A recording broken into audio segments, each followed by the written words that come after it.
Hi guys, welcome back to my new video guys. So ಇವತ್ತು Sunday ಆಗಿರೋದ್ರಿಂದ ಲೇಟಾಗಿ ಎದ್ದು ಸೊ ನಮ್ಮ ಶಿಷ್ಯನು ನಮ್ಮ ಜೊತೆನೇ ಇದ್ದ. ಶಿಷ್ಯ ಓಹೋ ಬಾರೋ ಅಪರೂಪದ ಮುಳ್ಳಂದಿ ಬಾಬಾ ಬಂದೇಣೋ. ಗಂಟೆ 12 ಆಗಿದೆ, ಮಾತ್ರೆ ತಿಂದು ಮಲ್ತವ್ನು ಇನ್ನೂ ಎದ್ದಿಲ್ಲ ಗೈಸ್. ಗೈಸ್ ಇದು ನನ್ನ ತಿಂಡಿ ಗೈಸ್ ತಿಂಡಿ ತಿಂದು ತಮ್ಮನ ಮನೆಗೆ ಹೋಗಿ ಅಲ್ಲಿಂದ ಮತ್ತೆ ರಿಟರ್ನ್ ಬಂದು ಅಲ್ಲಿಂದ ಹೋಗಿದ್ದು ಸ್ವಲ್ಪ ಐಟಮ್ ತರಬೇಕಿತ್ತು. ಇವತ್ತೇನೋ ಮಾಡಬೇಕು ಅಂತ ಹೊರಟಿದ್ವಿ, ಅದಕ್ಕೆ ಐಟಮ್ ಸೊ ಹೋಗೋ ದಾರಿಲಿ ತುಂಬ ಕೆಸರಿತ್ತು. ಹೇಗೇಗೋ ಮಾಡಿ ಶಾಪ್ ಕಡೆಗೆ ಹೊರಟ್ವಿ ಐಟಮ್ ತರೋದಕ್ಕೆ.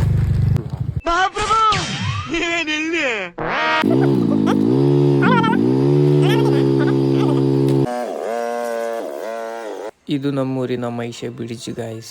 ನೋಡಿ ಗೈಸ್ ನನ್ನ ಪರಿಸ್ಥಿತಿ, ಪ್ಯಾಂಟ್ ಎಲ್ಲ ಕೆಸರು, ಕಾಲಂತೂ ನೋಡೋಕ್ಕೆ ಆಗಲ್ಲ, ಬೈಕ್ ಅಂತೂ ರೋಸ್ಟ್ ಆಗೋಗಿದೆ ಗೈಸ್. ಗೈಸ್ ಎಲ್ಲ ತಗೊಂಡು ಮನೆಗೆ ಬಂದು ಇವತ್ತಿನ ಮಿನಿ ವ್ಲಾಗ್ ಮುಗಿಸ್ತಾ ಇದ್ದೀನಿ. ಪಾರ್ಟ್ 2 ಅಲ್ಲಿ ಸಿಗ್ತೀನಿ. ಬಾಯ್.